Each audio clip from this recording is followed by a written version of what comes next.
Hey folks, Triple Crown here, coming to you from Vancouver, British Columbia. This is a round 11 summary operation in Western Europe, and yeah, lots of cool stuff happening on the board. And sometimes you think, when you're a nation and you're under the gun and you're starting to constrict, think of yourself as like a star or a sun.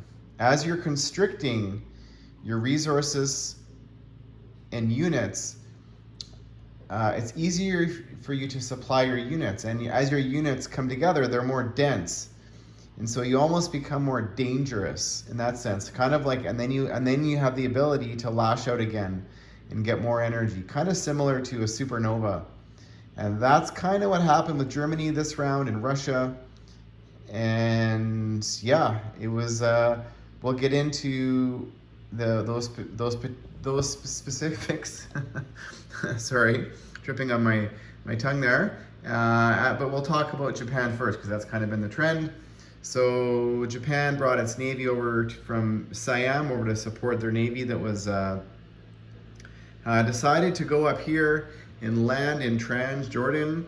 There was a military base there, and they also wanted to close the Med from the British Navy from getting out. So that was the objective there. And I guess the overall objective was to, prevent the British from collecting their NO bonus from the Middle East and maybe get some oil territories. But the British counterattacked and wiped out the Japanese. But the Japanese in totality killed about 12 or 13 British units that would have definitely gone to fight the Italians and the Germans, or helped out the Russians on the Eastern Front. So they kind of gave them a little bit of a breather, and we'll get into sort of those particulars, but a little bit of a ping pong. We'll just talk about, I guess this is Istanbul. So the Germans came in and killed about 7 British units, which they would not have had the courage to do if it had not been for the Japanese. And then the British took it back with about 10 units, and they survived with 6. And the Italians came in with about 7 units, and that's what they survived with. So yeah, the can opener happening now for the Axis with the Germans and the Italians, I guess the trifecta, with the Japanese being the distractions down in Transjordan. And they've almost killed all the British units now. There's not a lot left. There's some medium tanks there sitting in southern Iran, and some more units sitting here in Bombay. But the Japanese or fast movers are coming to help. So yeah, the British are going to fight to keep now kind of at bay. But, it's not a total waste for the British, as they have been a distraction for the Germans and the Italians, particularly from the Germans from fighting on the Eastern Front, and from the Italians from maybe also fighting in Western Europe. Over here, still a standoff happening. I guess there's 2 remaining, Sinking and Iroquois, the KMT territories. They're not worth any money, but the British are holding on, hoping the Russians will start building in Novosibirsk and maybe save the day. But the Japanese they're spending a lot of money here on units, and they're all fast movers, all headed west. So we'll see. They're going to force the Russians to build in Novosibirsk or surrender their pseudo capital.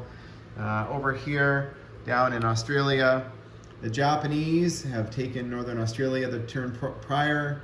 They amalgamated all their ground forces now. There's maybe, let's see, count how many transports. 1, 2, 3, 4, 15. So 30 ground units there. And they've got about 7 or 8 planes. And defending, I just counted, there's, I think, 44 units defending Sydney. So not a lot the Japanese can do next turn, other than, bring some more transports down with more units. So they can bring 6 more units down next turn. And Australia only has about $7 to spend, so they are on the downward spiral. The Americans over here flew their heavy bombers down to the Len Islands, and they built a B-17, which is falling off the flight stand, and another B-29. So the B-17s are considered a heavy bomber as well. They roll 3 dice at 4. and the B-29s roll 4 dice at 4. So between these 4 bombers, that's a heck of a lot of 4s coming at the Japanese Navy. So the Japanese are going to have to be careful, when they decide to attack Sydney, because the American, has the potential to wipe out their Navy and maybe take Sydney back. So we'll see what happens there. Kind of interesting. That's, there's 4 rounds left. So the Japanese built another 2 transports back in Tokyo. So Japan has like $121 to spend. Oh, they built a couple fighters. They built 3 more fighters back, 2 Zeros and 1 tactical. So yes, the Japanese have to make some, I guess, decisions, and we'll see what happens here. It's going to come down to a battle of attrition. And over here, this is what we were talking about when I led into this video. The Germans, they decided what they're going to do, and they lashed out. They took Orly-Kursk. They forced the Russians to panic. Was there going to be a battle for the capital? And the Germans thought, well, they could. The chances of them winning that battle were not great. If they had the hot dice, they could have done it. But what is another victory objective or city they could have done with their massive stack here? So they decided to punch east, and they went into Kharkov, and they are headed towards Stalingrad. And there's not a thing the Russians can do to stop them. There's 6 units sitting there at a fortification, but so they're going to be rolling 8 dice at 5. So you might kill 3 or 4 Germans, but the Germans are going to be there, and they're probably going to be there for the rest of the game, because there's not a lot the Russians can do unless they start to head down. But both of these forces here, these stacks, are much better on defense than they are on offense. So the Russians are kind of in a bit of a conundrum there, but the Germans probably made the smarter, the guaranteed play. And over here, there's still some fast movers sitting at Leningrad. The Germans definitely would love to capture that, and the Russians are going to do everything in their power to prevent the Germans from, capturing their 2 victory cities. Of course, if that happens, all kinds of funny things start to happen with Sweden and Spain and Argentina. So that is going to be a priority for the Russians, to prevent the Germans from capturing Leningrad, which is also a victory city. Over here in Western Europe, let's go over here and talk about the battle for Normandy. That's where all the Allies are. So the Americans have now like 25 tanks and maybe 30. So they're going to be able to take Paris next turn with ease, and the British will be able to reinforce them.